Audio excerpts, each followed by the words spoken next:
Bonjour à tous, je vais vous présenter dans cette vidéo la méthode qui consiste à faire le lien entre les variations d'une fonction et le signe de sa dérivée. Alors si je note f, la fonction qui est dérivable, et f' donc sa dérivée, ce qu'il faut retenir c'est tout simplement que le signe de la dérivée nous permet d'en déduire les variations de la fonction. Donc si f' est positive, c'est que la fonction f, elle, va être croissante. Si f' est négative, c'est que f, elle, va être décroissante.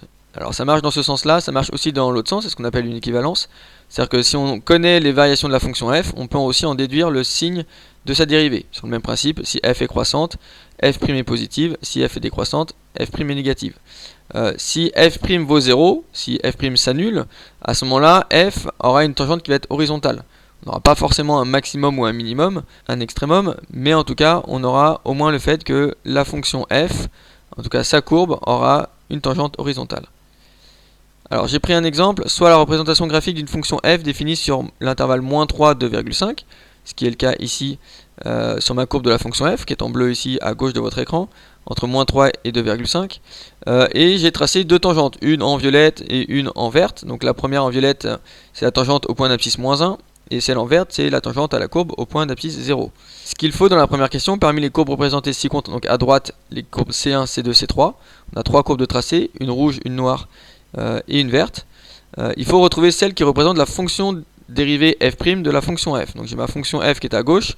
Alors quand on regarde la courbe de la fonction f, on a une première indication, c'est notamment celle des tangentes. On a des images évidemment, mais on a aussi celle des tangentes, c'est-à-dire des nombres dérivés. Le nombre dérivé f' de moins 1, c'est quoi? C'est le coefficient directeur de la tangente au point d'abscisse -1. C'est pour ça que je l'ai appelé f' de moins 1. f' de moins 1, c'est le coefficient directeur, donc je suis au point d'abscisse -1.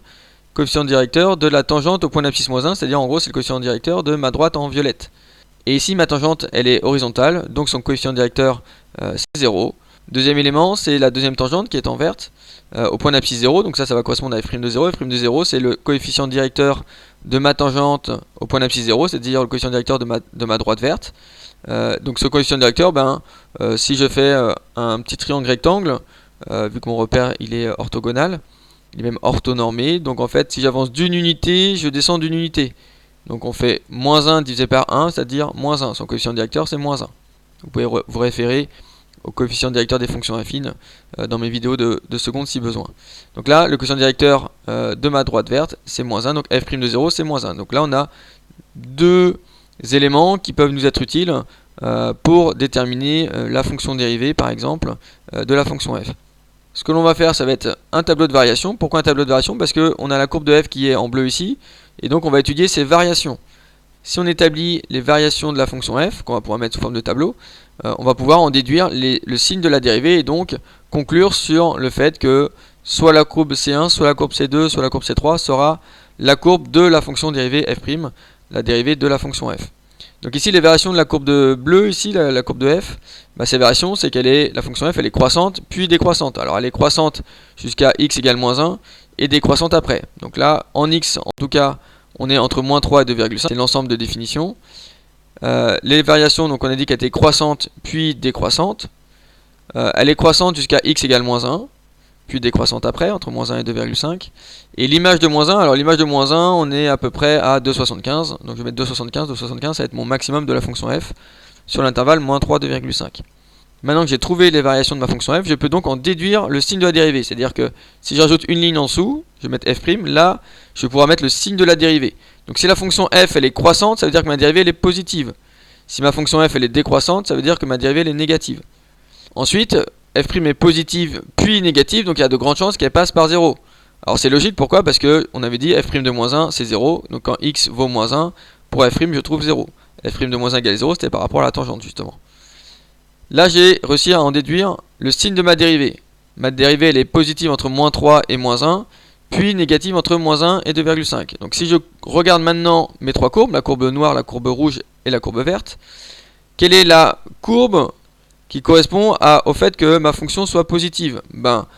La courbe C1 elle est positive, on va dire entre -3 et -2,8 à peu près, puis négative en dessous, et après elle est positive à partir de 1. Je rappelle, une fonction est positive si la courbe est au-dessus de l'axe des abscisses. Une fonction est négative si elle est en dessous de l'axe des abscisses. Donc ici ma dérivée doit être positive entre -3 et -1. La seule qui est positive entre -3 et -1, c'est la courbe C3. A priori elle est positive jusqu'à -1, et à partir de -1 elle est justement négative. et elle vaut 0 pour x égale moins 1. Donc pour x égale moins 1, le fait que l'image de moins 1 soit égale à 0, il y avait finalement que la courbe C2 et la courbe C3, sauf que la courbe C2, elle est négative avant moins 1, puis positive après, donc l'inverse de la courbe C3. Donc finalement, la courbe qui peut correspondre à ma fonction dérivée f', la dérivée de la fonction f, ça va être la courbe C3, puisqu'elle est positive jusqu'à moins 1, puis négative après, ce qui correspond aux variations de ma fonction f, c'est-à-dire croissant jusqu'à moins 1, puis décroissant après. Alors sur le même principe, sauf que là ça va être l'inverse, c'est que je garde toujours ma fonction f qui est ici, je garde mes mêmes courbes C1, C2, C3, sauf que j'ai changé ma question, c'est-à-dire que ma fonction f, en fait, ça va être la dérivée d'une fonction g. D'accord? Donc en fait, finalement, la courbe bleue ici, je vais regarder son signe de la fonction qui est représentée par la courbe en bleu, pour en déduire les variations d'une fonction g qui, elle, sera représentée parmi la courbe C1, C2, C3. Donc ici, je vais utiliser un tableau, sauf que je vais le faire différemment, puisque en fait, ma fonction f, en fait, c'est la dérivée d'une certaine fonction g, et ma fonction g, c'est celle que je cherche. Donc en fait, ici, la fonction f, qui est représentée par la courbe en bleu, je vais regarder son signe. Alors en x, on est toujours entre moins 3 et 2,5, il n'y a pas de souci.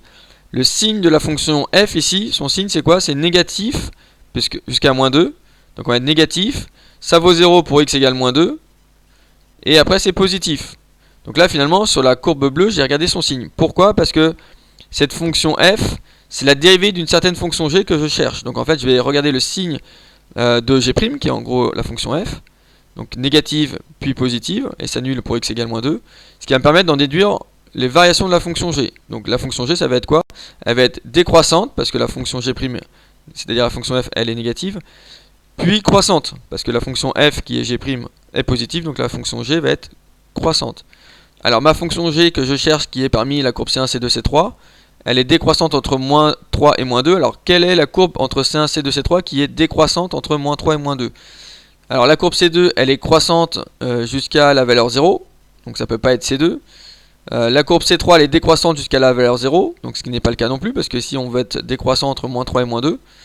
Par contre, la courbe noire, elle est décroissante entre moins 3 et moins 2. Donc si je regarde la courbe noire, a priori ça fonctionne. Après, elle doit être croissante de moins 2 à 2,5, bah, la courbe noire, elle est bien croissante de moins 2 à 2,5.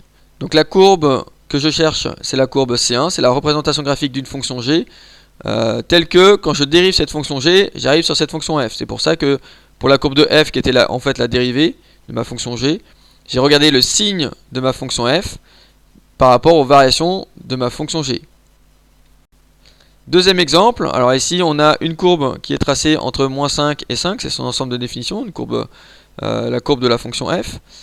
Et on a aussi le fait que f de 0,5 est égal à 0. Donc ici, je passe exactement à 0,5 au niveau de l'axe des abscisses. Donc le plus simple pour répondre à ces questions et dire si ces affirmations sont vraies ou fausses, ça va être d'établir un tableau de signes et un tableau de variation qui utilise à la fois la fonction f et sa dérivée, puisque dans les affirmations on nous parle de f', sachant que f c'est la courbe qui est tracée, on nous parle aussi de f', donc on va établir le tableau de variation de la fonction f pour en déduire le signe de la dérivée et plus facilement répondre aux questions. Alors x, il va être entre moins 5 et 5. Ma fonction f, elle est représentée par ma courbe en rouge ici. Et ben, elle va être décroissante, puis croissante, puis décroissante. Vous voyez que je commence à chaque fois par les flèches. Maintenant, je peux potentiellement compléter par mes valeurs, notamment les valeurs en x et leurs images. Donc en x, je suis décroissant entre moins 5 et moins 2. Je suis après croissant entre moins 2 et 2. Et je suis décroissant entre 2 et 5. Maintenant, les images que je peux associer. L'image de moins 5, c'est à peu près moins 3,2. L'image de moins 2, il n'y a pas de souci, c'est moins 4. L'image de 2, c'est 1. Et l'image de 5, alors ça tombe, on n'est pas sûr, je vais mettre à peu près 0,3. Donc j'ai établi tout mon tableau de variation de ma fonction f. Maintenant que j'ai établi le tableau de variation de ma fonction f, je peux en déduire le signe de ma dérivée, donc le signe de f'. F', elle va être comment? Elle va être négative, parce que ma fonction f est décroissante, puis positive, parce que ma fonction f est croissante, puis négative. Et évidemment, entre les moins et les plus de f', il y a de grandes chances que ça passe par 0. Pourquoi ça passe par 0 ici? Par exemple, parce que quand x est égal à moins 2, au niveau de ma fonction f, j'ai une tangente horizontale. Donc si j'ai une tangente horizontale, c'est que son coefficient directeur est nul, et donc f' vaut 0. Même principe pour l'image de 2. Ici, quand je regarde l'image de 2, pour f c'est 1. Par contre, pour f' c'est 0 parce que ma tangente elle est aussi horizontale. Ici, j'ai en l'occurrence un maximum local. Donc maintenant que j'ai établi mon tableau de variation de la fonction f et mon tableau de signe de f', je vais pouvoir potentiellement répondre plus facilement aux 4 affirmations pour dire si elles sont vraies ou fausses. Alors la première affirmation, sur moins 5, 5, l'équation f' de x égale 0 admet une seule solution. Si je regarde mon tableau que je viens d'effectuer, f' de x peut être égal à 0 pour x égale moins 2 et pour x égale 2. Et pas seulement pour une seule valeur. Donc ici ça va être faux. Sur moins 5, 5, l'équation f' de x positive, plus grand que 0, c'est-à-dire positive, admet pour solution l'intervalle 0, 5, 5. Alors f' de x positive, f' elle est positive sur l'intervalle moins 2 à 2. Elle est positive sur l'intervalle moins 2 à 2. Donc elle n'est pas positive sur l'intervalle 0,5 à 5. En fait, c'est la fonction f qui est positive entre 0,5 et 5. Mais la fonction f', elle n'est pas positive sur l'intervalle 0,5 à 5. Donc c'est faux. f' de 1,5 supérieur à f' de 4. Alors, plusieurs façons. Si je regarde ici mon tableau, f' de 1,5, je suis 1,5, je suis ici. f' de 1,5, c'est dans un endroit, sur un intervalle où f' est positif. Donc, c'est-à-dire que f' de 1,5, c'est forcément un nombre positif. f' de 4, 4, il est ici. Donc, quand je regarde mon tableau, f' de 4, je suis ici. Donc, je suis sur un intervalle où f' est négative. Donc, ça veut dire que f' de 4 est négatif. Donc, f' de 1,5 est positive.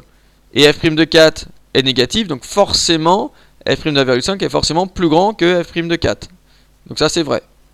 Alors si on regarde graphiquement, ça veut dire quoi? C'est-à-dire que si je fais la tangente au point d'abscisse 1,5, donc 1,5 on est à peu près ici. Si je fais ça, si je trace ma tangente au point d'abscisse 1,5 sur ma fonction, sur ma courbe de f, et si je regarde aussi la tangente au point d'abscisse 4, donc je vais être ici, la tangente ici au point d'abscisse 4 va être descendante, c'est-à-dire que son coefficient directeur va être négatif. Donc forcément, son coefficient directeur va être plus petit que le coefficient directeur de ma tangente ici en 1,5. Sur l'intervalle moins 5, 5, toujours l'ensemble de définitions, ma fonction f admet deux extrémas locaux. C'est vrai si on regarde la courbe. Ici j'ai un minimum local et ici j'ai un maximum local. Alors si je regarde par rapport à mon tableau, ici j'ai mon minimum local qui est ici, mon maximum local qui est ici. Et sinon, si on regarde par rapport à la dérivée, on regarde quand est-ce que la dérivée s'annule. Oui, mais il faut aussi que la dérivée change de signe. Donc là, elle est négative puis positive, elle change de signe et elle s'annule. Donc là, il y a bien un extrémum local. Et c'est pareil, elle est positive puis négative et elle vaut 0, elle s'annule. Donc il y a aussi un extrémum local. J'espère que vous avez compris comment faire le lien entre les variations d'une fonction et le signe de sa dérivée. Merci de m'avoir écouté, à bientôt.